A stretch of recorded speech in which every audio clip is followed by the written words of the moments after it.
جب خولہ بنت ثعلبہ رضی اللہ تعالیٰ عنہا کا واقعہ ذکر کیا گیا، قد سمع اللہ قول التی تجادلک فی زوجہا وتشتکی، کہ اللہ تعالیٰ فرماتے ہیں کہ سن لی اللہ نے بات اس عورت کی جو جھگڑتی تھی آپ سے آپ اپنے خامند کے حق میں۔ خولہ بنت ثعلبہ رضی اللہ تعالیٰ عنہا کو زمانے جاہلیت میں ان کے شوہر نے طلاق دے دی، اور طلاق پہلے ایسی ہوتی تھی کہ دوبارہ رجوع کی کوئی بھی صورت نہیں ہو سکتی تھی۔ تو آپ صلی اللہ علیہ وسلم کے پاس آئیں اور کہنے لگی آپ صلی اللہ علیہ وسلم، میرے والدین آپ پر قربان ہوں، کوئی صورت نکالیے۔ آپ صلی اللہ علیہ وسلم نے فرمایا حرمتی علیہ، تو حرام ہو گئی ہے اس پر۔ تو اس پر وہ ضد کرنے لگی، کہنے لگی کہ کوئی صورت نکالیے، میرے بچے ہیں، اگر میرے والدین نہیں ہیں، میں بوڑھی ہو گئی ہوں، میرے والدین نہیں ہیں، میں ان کے پاس بھی نہیں جا سکتی، بچوں کو کیسے چھوڑوں، وہ کم پسری کا شکار ہو جائیں گے، کوئی صورت نکالیے۔ آپ صلی اللہ علیہ وسلم نے فرمایا حرمتی علیہ، حرمتی علیہ۔ اب وہ روتی گڑ گڑاتی آسمان کی طرف دیکھتی اور کہتی کہ آپ نہیں سن رہے، میں اللہ سے کہتی ہوں، میں اللہ کو کہوں گی۔ تو اللہ تعالیٰ اس واقعہ کو بیان فرما رہے ہیں آگے۔ اللہ تعالیٰ فرماتے ہیں واللہ یسمع تہاورکما ان اللہ سمیع بصیر، اللہ سنتا تھا سوال اور جواب آپ دونوں کے، بے شک اللہ سننے اور دیکھنے والا ہے۔ جب آپ اللہ کو پکار رہے ہوتے ہیں، گڑ گڑا رہے ہوتے ہیں، تو اللہ سن رہے ہوتے ہیں۔ تو اللہ تعالیٰ نے فوراً ان کی اس یقینیت کو دیکھتے ہوئے، اس اعتقاد کو، اس یقین کو دیکھتے ہوئے، اللہ تعالیٰ نے فوراً سے اس فیصلہ کو جو پہلے تھا اللہ نے رد فرما دیا، اس طلاق کو ہمیشہ ہمیشہ کے لیے ختم فرما دیا۔ تو آپ دیکھیں کہ اللہ سے اس طرح سے انسان بات منوا سکتا ہے، صرف اور صرف کیا ہے کہ صرف اللہ کو پکارے، اللہ سے امید رکھے۔ اسی طرح سے اللہ تعالیٰ اس کے اخیر میں جب جو ہے وہ اس کی سورہ جو ختم ہوتی ہے، وہاں پر فرعون کا واقعہ بھی ذکر کیا جاتا ہے۔ اللہ تعالیٰ نے فرمایا کہ ایمان والوں کے لیے فرعون کی عورت کی مثال ہے، جب بولی اے رب میرے واسطے اپنے پاس ایک گھر بہشت میں بنا۔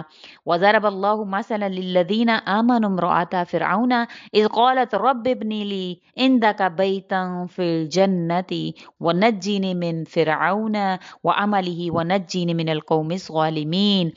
اللہ تعالیٰ نے یہاں پر فرمایا کہ ہم نے، اس نے جب کہا اللہ کو کہ یا اللہ مجھے فرعون سے نجات دیجئے، اور اللہ پاک میرے واسطے ایک گھر بہشت میں بنا لیجئے اور مجھے فرعون سے بچا لیجئے۔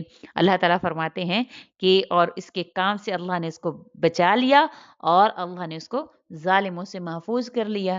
تو اب جو اللہ تعالیٰ نے کس طرح سے محفوظ فرمایا، آپ اس کی مثال آپ صلی اللہ علیہ وسلم کے حدیث مبارکہ سے دینا چاہوں گی کہ کیا اللہ نے اس کے بدلہ میں کہ اس نے صرف اور صرف اللہ کو پکارا، اللہ نے کیا مقام دیا کہ حضرت خدیجہ رضی اللہ تعالی عنہ، ام المومنین حضرت خدیجہ رضی اللہ تعالی عنہ کا جب انتقال ہونے لگا، تو آپ جانتے ہیں ان کی زندگی میں آپ صلی اللہ علیہ وسلم نے کوئی دوسرا نکاح نہیں کیا تھا، تو آپ صلی اللہ علیہ وسلم نے فرمایا کہ اے خدیجہ جب تو جائے تو جنت میں اپنی سوکن کو میرا سلام کہنا۔ اب وہ کہنے لگیں یا رسول اللہ صلی اللہ علیہ وسلم، میں تو آپ کی بیوی ہوں، آپ کی کوئی اور بیوی تو ہے نہیں۔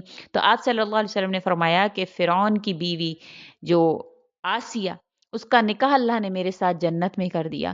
تو اللہ تعالیٰ نے کیا ان کو بدل عطا فرمایا، آپ خود سوچئے۔ جب محض اللہ سے مانگا جاتا ہے، صرف اور صرف اللہ سے رجوع کیا جاتا ہے، تو اللہ تعالیٰ آپ کو آپ کی امیدوں سے بڑھ کر عطا فرماتے ہیں۔ آپ کے سامنے یہ دو واقعات ذکر فرمائے، آپ کے سامنے یہ دو واقعات ذکر کر دیے۔ اب اس کے اخیر میں حضرت مریم کی جو ہے وہ والدہ کا بھی واقعہ ذکر کیا جاتا ہے کہ اللہ تعالیٰ نے کس طرح سے جو ہے وہ حضرت مریم علیہ الصلوۃ والسلام کو اللہ تعالیٰ نے نوازا ان کی والدہ کی خواہش کی وجہ سے کہ یا اللہ مجھے عطا فرمائیں ایسی اولاد کہ میں آپ کی راہ میں وقف کر دوں۔ یعنی جو اللہ سے خالصتاً مانگتا ہے اللہ اس کو ایسے نوازتے ہیں کہ اس کی سوچ سے بڑھ کر۔ تو یہ سارے واقعات آپ کے ساتھ ذکر کرنے کا مقصد، قرآن کریم کو کھول کر کبھی پڑھنے کی کوشش کیجئے، کبھی دیکھیے اس میں کیسے معجزات ہیں، کیسے آپ کے لیے واقعات ہیں، کس طرح سے اللہ جگہ جگہ اپنی قدرت کی، اپنے جو ہے وہ ہونے کا یقین آپ کو دلاتے ہیں کہ آپ مجھ سے مانگو تو صحیح، آپ آؤ تو صحیح، آپ مانگو تو صحیح۔ ہم اللہ کو چھوڑ کر باقی ہر در پر جاتے ہیں، جب تھک ہار جاتے ہیں، جب ہم بالکل ختم ہو جاتے ہیں، پھر ہم آتے ہیں اللہ کے پاس۔ تو سب سے پہلے اگر اللہ کے پاس جائیں تو انشاءاللہ آپ کو در بدر کی ٹھوکریں کھانے کی ضرورت نہیں پڑے گی، کوئی مشکل آئے، کوئی پریشانی آئے، آپ کیا کریں، فوراً سے آپ 2 نفل صلاۃ الحاجت کی نیت سے پڑھیں، اور وہیں پر جائے نماز پر مصلی پر بیٹھ کر اللہ کو پکاریں، ایسے کہ اللہ تیرے سوا میرا کوئی ہے ہی نہیں، یا اللہ میرا کوئی ہے ہی نہیں۔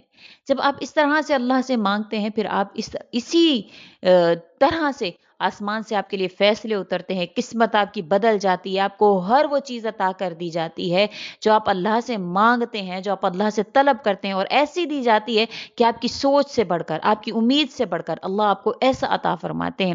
آپ نے صرف اور صرف کیا کرنا ہے؟ اللہ کو یکتا مانتے ہوئے، واحد مانتے ہوئے، اللہ ہی کو قادر مطلق مانتے ہوئے ایسے مانگنا ہے کہ آپ کا اللہ کے سوا پھر کوئی اور ہو نہ۔